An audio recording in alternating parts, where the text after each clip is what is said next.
Hi friends, welcome back to my YouTube channel. ಹೇಗಿದ್ರೆ ಎಲ್ಲರೂ ಚೆನ್ನಾಗಿದ್ದೀರಂತ ಭಾವಿಸ್ತಾ ಇವತ್ತಿನ ಒಂದು ವ್ಲಾಗನ್ನು ಶುರು ಮಾಡ್ತಾ ಇದ್ದೀನಿ. ನಾವಿವತ್ತು ಬಂದಿರುವಂಥದ್ದು ನಮ್ಮ ಊರಿನಲ್ಲಿ ಇರುವಂತಹ ಕಲ್ಲಪಳ್ಳಿ ಶಾಲೆಯಲ್ಲಿ ನಡೆಯುತ್ತಿರುವಂತಹ ಒಂದು 11 ಕುಟುಂಬಶ್ರೀ ಗ್ರೂಪ್ಗಳ ಒಕ್ಕೂಟದಲ್ಲಿ ನಡೆಯುತ್ತಿರುವಂತಹ ವಾರ್ಷಿಕ ಕಾರ್ಯಕ್ರಮಕ್ಕೆ. ಹಾಗೆಯೇ ಈ ಒಂದು ಕಾರ್ಯಕ್ರಮದಲ್ಲಿ ಮೆಡಿಕಲ್ ಕ್ಯಾಂಪನ್ನು ಕೂಡ ಆಯೋಜಿಸಲಾಗಿತ್ತು. ಅದರ ಜೊತೆಗೇನೆ ಇವಾಗ ಹಲಸಿನ ಹಣ್ಣಿನ ಸೀಸನ್ ಆಗಿರೋದ್ರಿಂದ ಹಲಸು ಆಹಾರ ಮೇಳ ಒಂದು ಕಾರ್ಯಕ್ರಮವನ್ನು ಕೂಡ ಇಲ್ಲಿ ಏರ್ಪಡಿಸಲಾಗಿತ್ತು. ಇನ್ನು ಕುಟುಂಬಶ್ರೀ ಗ್ರೂಪಿನ ಎಲ್ಲ ಸದಸ್ಯರು ಒಟ್ಟಾಗಿ ಸೇರಿ ಮಾಡುವಂತಹ ಈ ವಾರ್ಷಿಕ ಕಾರ್ಯಕ್ರಮದಲ್ಲಿ ನಾನು ಯಾಕೆ ಪಾಲ್ಗೊಂಡಿದ್ದೀನಿ, ನಾನೀಗ ಇಲ್ಲಿ ಯಾಕೆ ಎಂಟರ್ ಆಗಿದ್ದೀನಿ, ಹಾಗೆಯೇ ವಿಡಿಯೋ ಮಾಡಿ ಯಾಕೆ ಅಪ್ಲೋಡ್ ಮಾಡ್ತಾ ಇದ್ದೀನಿ ಅಂತ ಹೇಳಿ ಕೆಲವರು ಅನ್ಕೊಳ್ತಿರಬಹುದು. ಅದೆಲ್ಲವನ್ನ ಹೇಳ್ತೀನಿ. ಅದಕ್ಕಿಂತ ಮುಂಚೆ ವಿಡಿಯೋ ಇಷ್ಟ ಆಗುತ್ತೆ ಅಂತ ಭಾವಿಸ್ತೀನಿ. ಇಷ್ಟ ಆದರೆ ಪ್ಲೀಸ್ ಒಂದು ಲೈಕ್ ಮಾಡಿ, ಶೇರ್ ಮಾಡಿ, ಕಮೆಂಟ್ ಮಾಡಿ. ಹಾಗೆಯೇ ನೀವೇನಾದರೂ ನನ್ನ ಚಾನಲ್ಗೆ ಹೊಸಬರಾಗಿದ್ದರೆ ದಯವಿಟ್ಟು ಸಬ್ಸ್ಕ್ರೈಬ್ ಮಾಡಿಲ್ಲ ಅಂದರೆ ಇವಾಗಲೇ ಸಬ್ಸ್ಕ್ರೈಬ್ ಮಾಡಿ ವಿಡಿಯೋನ ನೋಡಿ ಮುಂದುವರಿಸಿ ಅಂತ ಹೇಳ್ತಾ ಇವತ್ತಿನ ವಿಡಿಯೋವನ್ನು ಕಂಟಿನ್ಯೂ ಮಾಡೋಣ ಬನ್ನಿ. ಹಾಗಾದ್ರೆ ಇನ್ನು ನಾನು ಯಾಕೆ ಈ ಕಾರ್ಯಕ್ರಮದಲ್ಲಿ ಭಾಗವಹಿಸ್ತಾ ಇದ್ದೀನಿ ಅಂತ ಹೇಳಿದ್ರೆ, ಈ ಒಂದು ಕುಟುಂಬಶ್ರೀ ಕುಟುಂಬದಲ್ಲಿ ನಾನು ಕೂಡ ಒಬ್ಳು ಸದಸ್ಯೆ ಅಂತ ಹೇಳ್ಕೊಳ್ಳೋಕ್ಕೆ ತುಂಬಾನೇ ಹೆಮ್ಮೆ ಆಗುತ್ತೆ ನನಗೆ.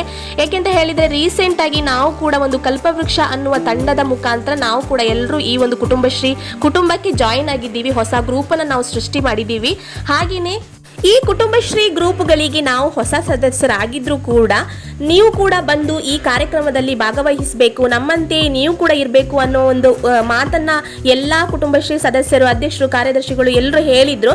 ಸೊ ಹಾಗಾಗಿ ನಾವು ಕೂಡ ಹೋಗಿ ಈ ಒಂದು ಕಾರ್ಯಕ್ರಮದಲ್ಲಿ ಭಾಗವಹಿಸ್ತಾ ಇರುವಂಥದ್ದು. ಇನ್ನು ನಾನು ಶುರುನಲ್ಲೇ ಹೇಳಿದ್ದೆ ಮೆಡಿಕಲ್ ಕ್ಯಾಂಪ್ ಕೂಡ ಇರುವಂಥದ್ದು ಅಂತ ಹೇಳಿಬಿಟ್ಟು. ಹಾಗೆಯೇ ಇಲ್ಲಿ ಆಯುರ್ವೇದಿಕ್ ಡಾಕ್ಟರ್ ಆಗಿರಬಹುದು, ಅವರ ಸಿಬ್ಬಂದಿಗಳಾಗಿರಬಹುದು, ಆಯುರ್ವೇದಿಕ್ ಮೆಡಿಸಿನ್ ಆಗಿರಬಹುದು, ನೀವೆಲ್ಲವನ್ನ ಇಲ್ಲಿ ಕಾಣ್ತಾ ಇರಬಹುದು. ಎಲ್ಲ ಪ್ರಿಪರೇಷನ್ ಅನ್ನ ಅವರು ಮುಂಚಿತವಾಗಿ ಮಾಡಿಕೊಂಡು ಇಲ್ಲಿ ಬಂದಿದ್ದಾರೆ. ಬಾಕ್ಸ್ಗಳಲ್ಲಿ ನೀವು ನೋಡ್ತಾ ಇರಬಹುದು ಫುಲ್ ಮೆಡಿಸಿನ್. ಅದು ಅಂದ್ರೆ ಮೇಜರ್ ಅಲ್ಲ, ಮೈನರ್ ಆಗಿ ಇರುವಂತಹ ಸಮಸ್ಯೆಗಳಿಗೆ ಎಲ್ಲ ಇಲ್ಲಿ ಪರಿಹಾರವನ್ನ ಕೊಡ್ತಾ ಇರುವಂಥದ್ದು. ಹಾಗೆಯೇ ಕೆಲವು ಔಷಧಿಗಳನ್ನು ಕೂಡ ಅವರು ಸಪ್ಲೈ ಮಾಡ್ತಾ ಇರುವಂಥದ್ದು. ಹಾಗೆಯೇ ಆಶಾ ವರ್ಕರ್ ಆಗಿರಬಹುದು, ಸ್ಟಾಫ್ ನರ್ಸ್ ಆಗಿರಬಹುದು, ಎಲ್ಲರೂ ಇಲ್ಲಿ ಇದ್ರು. ಹಾಗೆಯೇ ಫಸ್ಟಿಗೆ ಇಲ್ಲಿ ರಿಜಿಸ್ಟ್ರೇಷನ್ ಮಾಡ್ಕೊಳ್ಬೇಕಾಗಿತ್ತು. ಅದಾದ ನಂತರ ಡಾಕ್ಟರ್ಗೆ ತೋರಿಸ್ಬಿಟ್ಟು ಮತ್ತೆ ಔಷಧಿಯನ್ನ ಪಡ್ಕೊಳ್ಳುವಂಥದ್ದು. ಆ ಒಂದು ಅರೇಂಜ್ಮೆಂಟ್ ಅನ್ನ ತುಂಬಾ ಚೆನ್ನಾಗಿ ಮಾಡ್ಕೊಂಡಿದ್ರು ಅವರು. ಹಾಗೆಯೇ ಇಲ್ಲಿ ಏನು ಇಷ್ಟೇ ಜನ ಕಾಣ್ತಾ ಇದ್ದಾರೆ ಅಂತ ಹೇಳಿ ನೀವು ಅನ್ಕೊಳ್ತಾ ಇರಬಹುದು. ಇದು ಇನ್ನೂ ಕಾರ್ಯಕ್ರಮ ಶುರು ಆಗ್ಲಿಕ್ಕಿಂತ ಮುಂಚೆನೆ ನಾನು ವಿಡಿಯೋ ಮಾಡ್ಕೊಳ್ತಾ ಇರುವಂಥದ್ದು.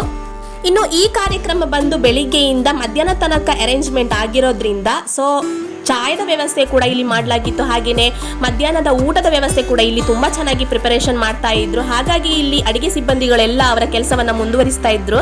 ಇವರೆಲ್ಲರ ಪರಿಚಯ ನನಗೆ ಅಷ್ಟೊಂದು ಇಲ್ಲದಿದ್ರು ಕೂಡ ತುಂಬಾನೇ ಚೆನ್ನಾಗಿ ನನಗೆ ವಿಡಿಯೋ ಮಾಡಲಿಕ್ಕೆ ಕೋಆಪರೇಟ್ ಮಾಡ್ತಾ ಇದ್ರು. ಹಾಗೆಯೇ ನಾನು ಎಲ್ಲರನ್ನು ಮಾತಾಡಿಸ್ಕೊಂಡು ಪರಿಚಯ ಮಾಡ್ಕೊಳ್ತಾ ಇದ್ದೆ. ಇನ್ನು ಕುಟುಂಬಶ್ರೀ ಅಂದ್ರೆ ಏನು ಅಂತ ಹೇಳಿ ಕೆಲವರು ಕೇಳಬಹುದು. ಕರ್ನಾಟಕದಲ್ಲಿ ಶ್ರೀಶಕ್ತಿ ಇರುವ ಹಾಗೆಯೇ ಕೇರಳದಲ್ಲಿ ಇರುವಂತದ್ದು ಕುಟುಂಬಶ್ರೀ. ಮಹಿಳೆಯರಿಂದ ಮಹಿಳೆಯರಿಗಾಗಿ ಮಹಿಳೆಯರಿಗೋಸ್ಕರ ಇರುವಂತಹ ಒಂದು ಸಂಘ ಸಂಸ್ಥೆಯೇ ಕುಟುಂಬಶ್ರೀ ಅಂತ ಹೇಳಬಹುದು. ಈ ಒಂದು ಸಂಸ್ಥೆಯಿಂದ ಅನೇಕ ಜನ ಮಹಿಳೆಯರು ತುಂಬಾನೇ ಪ್ರಯೋಜನವನ್ನ ಪಡ್ಕೊಂಡಿದ್ದಾರೆ. ಅದೆಲ್ಲ ಏನೇ ಇರಲಿ, ಇನ್ನು ಕಾರ್ಯಕ್ರಮವನ್ನ ನೋಡುವುದಾದ್ರೆ ಮೊದಲನೇದಾಗಿ ವೇದಿಕೆಗೆ ಎಲ್ಲರನ್ನ ಸ್ವಾಗತ ಮಾಡುತ್ತಾ ಸಾಮೂಹಿಕ ಒಂದು ಪ್ರಾರ್ಥನೆಯೊಂದಿಗೆ ಈ ಒಂದು ಕಾರ್ಯಕ್ರಮವನ್ನ ಮುಂದುವರಿಸ್ತಾ ಇದ್ದಾರೆ. ನೋಡೋಣ ಬನ್ನಿ. ಹಾಗಾದ್ರೆ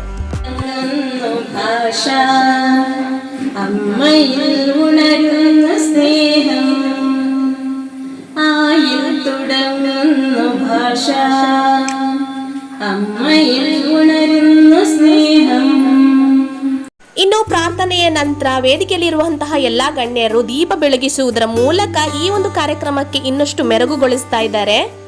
ಇನ್ನು ನಮ್ಮ ಊರು ಬಂದು ಸರಿಯಾಗಿ ಕೇರಳ ಕರ್ನಾಟಕ ಗಡಿಭಾಗ ಆಗಿರೋದ್ರಿಂದ ಇಲ್ಲಿ ಮಲಯಾಳ ಮಾತನಾಡೋರು ಕೂಡ ಇದ್ದಾರೆ, ಕನ್ನಡ ಮಾತಾಡೋರು ಕೂಡ ಇದ್ದಾರೆ, ಇನ್ನು ಕನ್ನಡ ಗೊತ್ತಿಲ್ಲದೆ ಇರೋರು ಕೂಡ ಇದ್ದಾರೆ, ಮಲಯಾಳ ಗೊತ್ತಿಲ್ಲದೆ ಇರೋರು ಕೂಡ ಇದ್ದಾರೆ. ಆದ್ರೂ ಕೂಡ ನಾವು ಯಾರಿಗೂ ಕಮ್ಮಿ ಇಲ್ಲ ಅನ್ನೋ ಹಾಗೆ ಎಲ್ಲವನ್ನು ಮ್ಯಾನೇಜ್ ಮಾಡಿಕೊಂಡು ಮುಂದುವರಿಸಿಕೊಂಡು ಹೋಗ್ತಾ ಇದ್ದೀವಿ. ಹಾಗೆಯೇ ನಮ್ಮ ವಾರ್ಡಿನ ಮೆಂಬರ್ ಆಗಿರುವಂತಹ ಭವ್ಯ ಜಯರಾಜ್ ಅವರು ವೇದಿಕೆಯಲ್ಲಿ ಇರುವವರೆಲ್ಲರನ್ನು ಸ್ವಾಗತ ಮಾಡೋದ್ರೊಂದಿಗೆ ಈ ಕಾರ್ಯಕ್ರಮವನ್ನು ಮುಂದುವರಿಸ್ತಾ ಇದ್ದಾರೆ. ಇನ್ನು ಪನತ್ತಡಿಯ ಆಯುರ್ವೇದಿಕ್ ಮೆಡಿಕಲ್ ಡಾಕ್ಟರ್ ಆಗಿರುವಂತಹ ಡಾಕ್ಟರ್ ಗ್ರೀಷ್ಮಾ ಅವರು ಸ್ಟೇಜ್ ಇಂದ ಒಂದು ಹೆಜ್ಜೆ ಕೆಳಗೆ ಇಳಿದು ನಮ್ಮ ಸರಿಸಮವಾಗಿ ನಿಂತುಕೊಂಡು ಈಗಿನ ಕಾಲದ ಅವಸ್ಥೆಗಳು ಏನು, ಹಾಗೆಯೇ ಕಾಲಾವಸ್ಥೆಯ ಬಗ್ಗೆ ನಾವು ತಿಳಿದುಕೊಳ್ಬೇಕಾಗಿರುವಂತಹ ವಿಷಯಗಳಾಗಿರಬಹುದು, ಈಗಿನ ರೋಗಗಳ ವಿಷಯ ಆಗಿರಬಹುದು, ಅದಕ್ಕೆ ಬೇಕಾಗಿರುವಂತಹ ಮುಂಜಾಗರೂಕತೆ ಕ್ರಮಗಳಾಗಿರಬಹುದು, ಆಹಾರ ಪದ್ಧತಿ ಆಗಿರಬಹುದು, ಇದೆಲ್ಲವನ್ನ ಉಚಿತವಾಗಿ ಸಲಹೆ ಸೂಚನೆಗಳನ್ನು ನಮಗೆ ಕೊಡ್ತಾರೆ.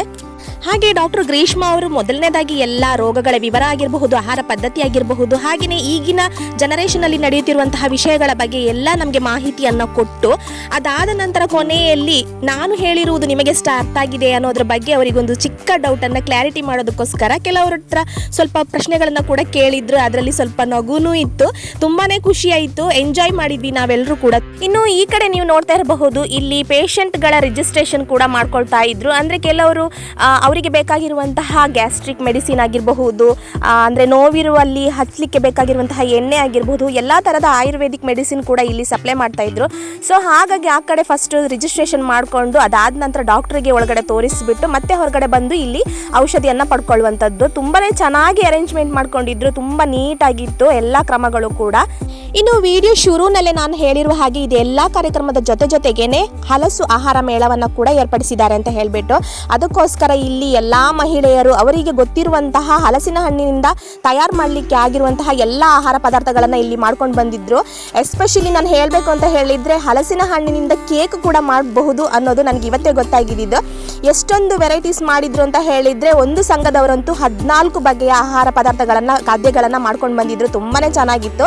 ಇದ್ರ ಜೊತೆಗೇನೆ ಒಂದು ಹೆಮ್ಮೆಯ ವಿಚಾರ ಅಂತ ಹೇಳಿದರೆ, ನಾವು ಈ ಗ್ರೂಪಿಗೆ ಹೊಸದಾಗಿ ಜಾಯ್ನ್ ಆಗಿದ್ರು ಕೂಡ ನಾವು ಕೂಡ ಯಾರಿಗೂ ಕಮ್ಮಿ ಇಲ್ಲ ಅನ್ನೋ ರೀತಿಯಲ್ಲಿ ನಾವು ಕೂಡ ಕೆಲವೊಂದು ಆಹಾರ ಪದಾರ್ಥಗಳನ್ನು ಮಾಡ್ಕೊಂಡು ಹೋಗಿದ್ವಿ ಮನೆಯಿಂದ.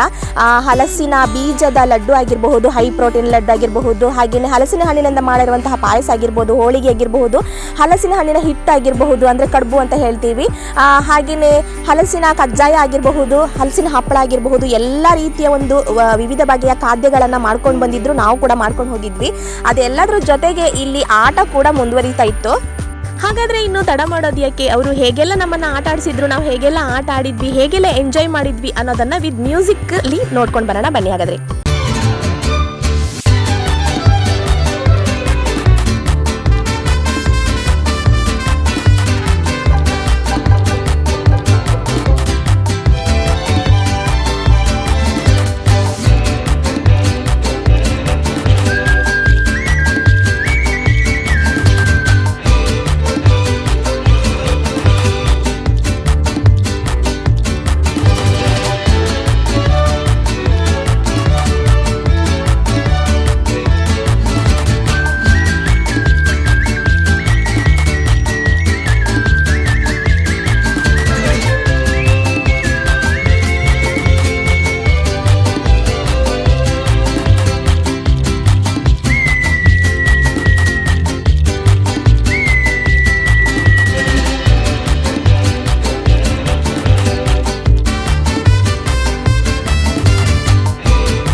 ಇದೆಲ್ಲದರ ಜೊತೆಗೆ ಒಂದು ಟೀ ಬ್ರೇಕ್ ಸಿಕ್ಕಿದ್ದು ತುಂಬಾನೇ ರಿಲೀಫ್ ಅಂತ ಅನ್ನಿಸ್ತು. ಅಷ್ಟೊತ್ತಿಗಾಗಲೇ ಪಂಚಾಯತ್ ಮೆಂಬರ್ಸ್ ಎಲ್ಲ ಬಂದು ಇಲ್ಲಿ ನಾವು ರೆಡಿ ಮಾಡ್ಕೊಂಡು ತಗೊಂಡು ಹೋಗಿರುವಂತಹ ಹಲಸಿನ ಹಣ್ಣಿನ ವಿವಿಧ ಖಾದ್ಯಗಳನ್ನು ಟೇಸ್ಟ್ ಮಾಡ್ಕೊಳ್ತಾ ಬರ್ತಾ ಇದ್ರು. ಅದರ ಮುಖಾಂತರ ಇಲ್ಲಿ ಮಾರ್ಕನ್ನು ಹಾಕುವಂಥದ್ದು.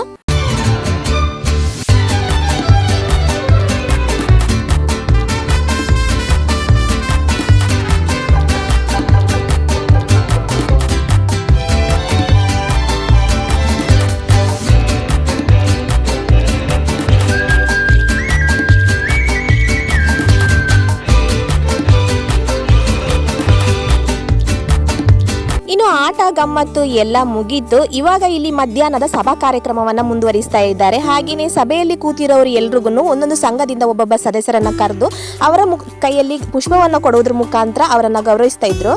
ಇನ್ನು ನಮ್ಮ ಈ ಕಾರ್ಯಕ್ರಮದಲ್ಲಿ ಆಟ ಊಟ ಮಾತ್ರ ಅಲ್ಲದೆ ಕೆಲವೊಂದು ಸನ್ಮಾನ ಕಾರ್ಯಕ್ರಮ ಕೂಡ ಇತ್ತು. ಇವರು ಕುಮಾರಿ ಅನುಷಾ ಭಾಸ್ಕರ್ ಕೇರಳದ ರಾಜ್ಯ ಮಟ್ಟದ ಹ್ಯಾಮರ್ ಥ್ರೋ ಒಂದು ಸ್ಪರ್ಧೆಯಲ್ಲಿ ದ್ವಿತೀಯ ಸ್ಥಾನವನ್ನ ಪಡೆದು ನಮ್ಮ ರಾಜ್ಯಕ್ಕೆ ಹೆಮ್ಮೆಯನ್ನ ತಂದುಕೊಟ್ಟಿದ್ದಾರೆ. ಹಾಗೆಯೇ ಇವರಿಗೆ ಸನ್ಮಾನ ಕಾರ್ಯಕ್ರಮವನ್ನ ಕೂಡ ಮಾಡಲಾಯಿತು.